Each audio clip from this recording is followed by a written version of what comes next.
Aujourd'hui en France, le Parisien, d'un homme qui aujourd'hui est parti faire la guerre et est revenu dans le pays, mais que font nos services secrets? Pourquoi n'est-il pas arrêté et aujourd'hui en prison? Mais rien n'interdit quelqu'un de partir faire du djihad. Faire ce que faisaient avant les mercenaires de Bob Denard. Appelez RMC au 3216, 34 centimes la minute, plus coût éventuel selon opérateur. RMC, Alain Marchal, Olivier Truchot, les grandes gueules.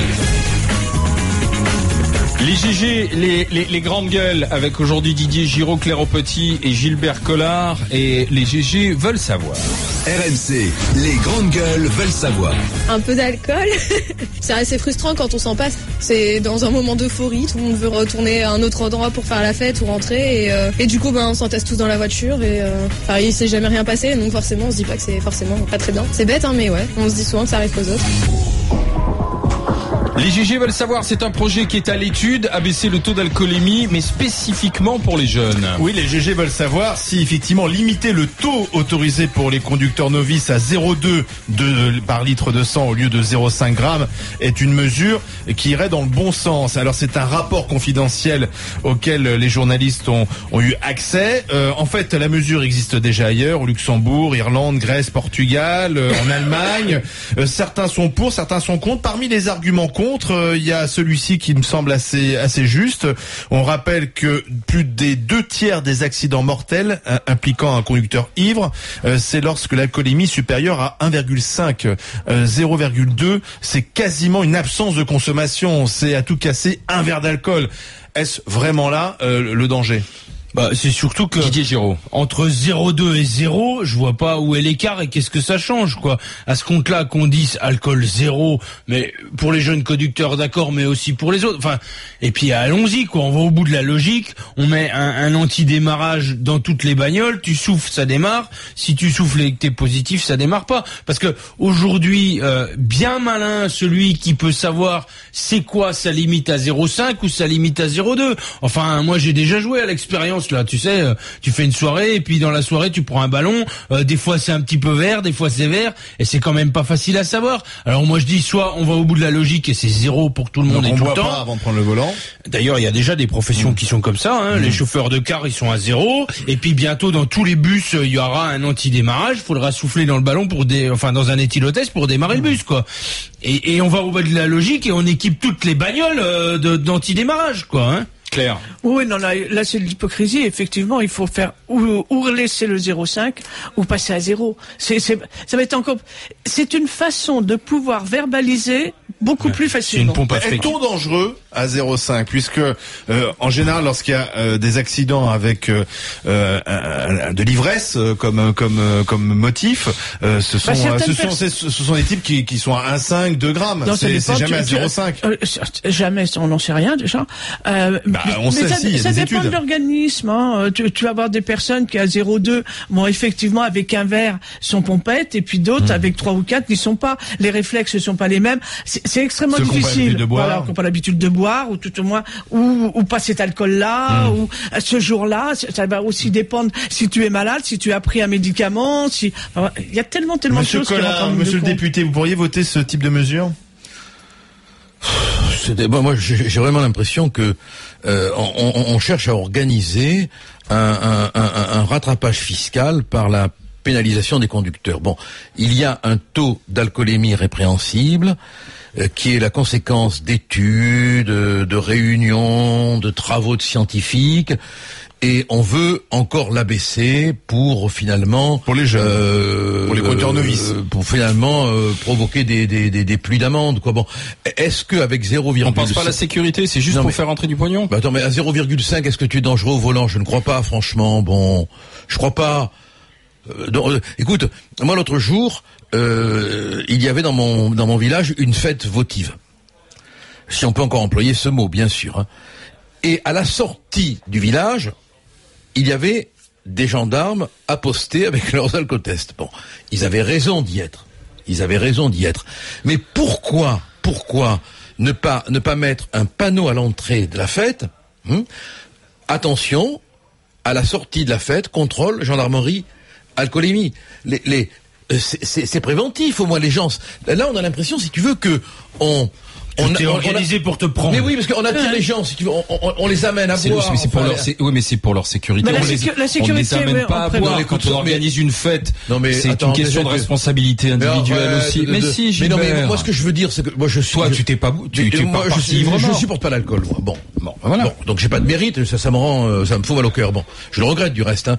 Bon, parce qu'il y a des moments où ça fait du bien quand même. Hein. Ouais. Bon, mais quand on organise une fête, on sait très bien que les gens vont boire. Il faut raison de plus. Mais il faut les prévenir. Mais tu les contrôles et tu dis, monsieur, vous ne pouvez pas reprendre la voiture tout seul, les gendarmes sont là. Mais pourquoi à l'entrée du village ne pas mettre un panneau, attention, parce que ça marche attention pas. à la sortie de la fête, vous aurez des contrôles comme ça. Alors, nous sommes avec Madame Marie-Rose Le Guern, créatrice de l'association Mélodie, les clés pour la vie.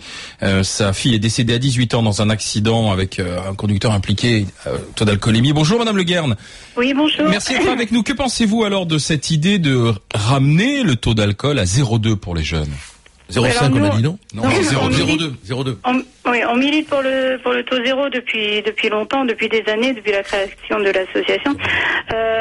Donc après, c'est vrai qu'on s'est rendu compte que peut-être le 0,1, le 0,2, pourquoi pas, parce que c'est vrai qu'on ne peut pas pénaliser les gens qui auraient quelques traces d'une fête de la veille. Donc voilà pourquoi pas le 0,1 ou le 0,2.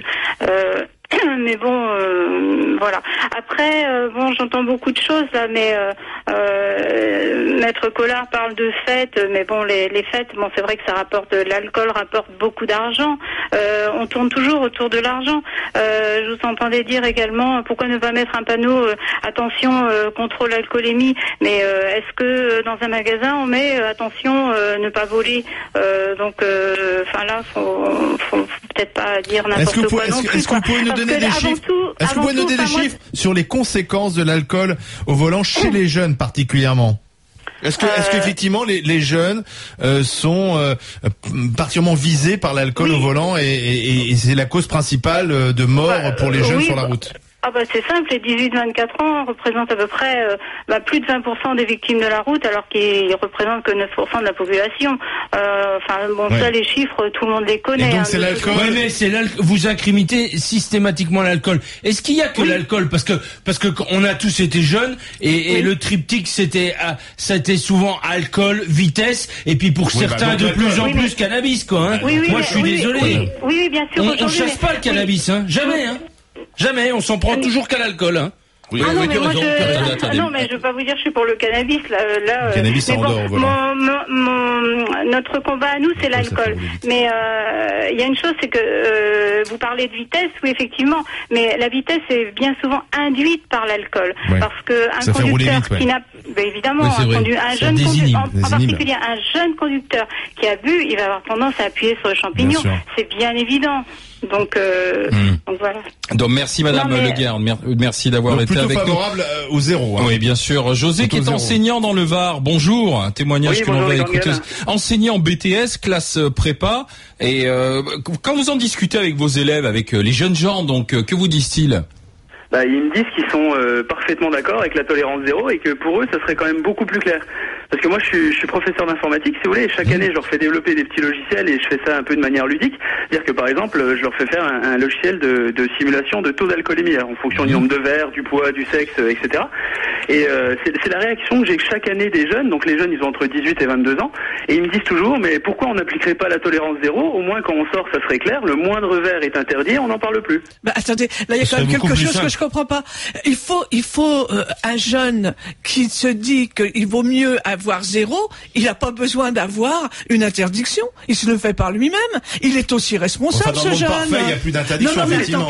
Ceux qui me le disent, d'ailleurs, ils le pratiquent sur eux-mêmes. Ils me disent à chaque fois, on assiste toujours à des débats en fin de soirée, à savoir, est-ce que j'ai bu 2 verres, est-ce que toi t'as bu 3 verres, mais selon le poids que tu fais, est-ce que tu peux conduire ou pas? Alors que, il y en a toujours qui concluent en disant, si on n'avait pas bu du tout, la question se poserait pas. Et du coup, il n'y aurait pas cette histoire de tout, est-ce que je peux conduire avec 2 verres? C'est quand même rentré dans les mœurs. Il faut rappeler quand même que les conducteurs novices n'ont que 6 points. Et quand même, la peur de perdre assez vite ces points, ça joue... tu te prends l'alcoolémie, tu as 6 points. 6 points, ça va très vite. Mais entre nous, il serait quand même pas plus intelligent d'installer un système de contrôle au démarrage. Mais c'est clair. Parce que ça veut dire que ça reposera sur le fait que toi, tu souffles dedans, si tu veux, et que ça ne démarre pas. Mais on revient à la responsabilité individuelle. Non, mais écoute-moi. Passager prêt à souffler, quoi. Voilà. Non, mais si le passager ne souffle pas, le véhicule ne démarre pas. Vous me direz, il peut faire souffler quelqu'un d'autre. Mais oui, c'est ça, je te dis. Voilà, il faut trouver un système qui permette d'éviter les changements. José, comment s'appelle votre établissement dans le Var? C'est le lycée Bonaparte à Toulon. Eh bien, on le salue, ainsi que les enseignants et tous les élèves. Salut José, merci d'avoir été dans les GG. Merci, dans bonne journée les gars. Au revoir, bonne journée. Alors, toutes les réactions. Emmanuel qui dit, moi je suis moniteur d'auto-école, je trouve que ce taux de 0,2 est ridicule, les effets sont tellement faibles qu'ils sont négligeables. Hein. On est encore dans un impôt déguisé, me dit-il, ce qui rejoint ce que disent l'ensemble des GG autour de la table. Salut les GG, en tant qu'exploitant d'auto-école, nous dit encore Xavier, je peux vous dire, ce genre de mesures, c'est vraiment de la cosmétique pour la sécurité routière. Alors oui, les jeunes meurent en premier lieu sur la route, mais le fléau vient principalement des sorties en boîte de nuit. Oui, c'est vrai. Alors passer à 0,2 par litre de sang pour les jeunes ne changera rien, que cela soit appliqué pour les conducteurs expérimentés. Oui, pour les jeunes, le taux devrait être de 0. Et sachez que les garçons sont plus impactés par l'alcool au volant que les jeunes filles, me dit-il. Oh, ça c'est pas sûr. Elles boivent de plus en plus, les filles. C'est les garçons qui conduisent plus que les filles. Elle en sait quelque chose, notre Fabien qui nous dit baisser l'alcool à 0,2, hein. pourquoi pas, mais tentons d'abord d'avoir des canatests. Comme disait Didier Giraud, cannabis test contre le cannabis est devenu aussi fréquent que l'alcool, ça provoque des troubles. Luttons contre l'alcool et le cannabis en même temps. Au volant, on sauvera énormément de vies. Philippe qui nous dit ça commence à devenir pénible de s'en prendre toujours aux jeunes. Ils sont systématiquement stigmatisés. Mais c'est pas qu'ils sont stigmatisés, c'est qu'ils se tuent plus sur la route que les vieux proportionnellement. Mais il y a quand même c'est normal qu'on s'y attelle. C'est aussi toi qui développe souvent la théorie du genre pour les jeunes, qui n'a peur de rien et qui se fait sa propre expérience de vie et qui est plus désinhibé qu'un adulte. 3 minutes les infos, ensuite retour des GG en direct sur RMC avec le Pays d'Hollande et à 11h20 le cas Thomas Thévenoud.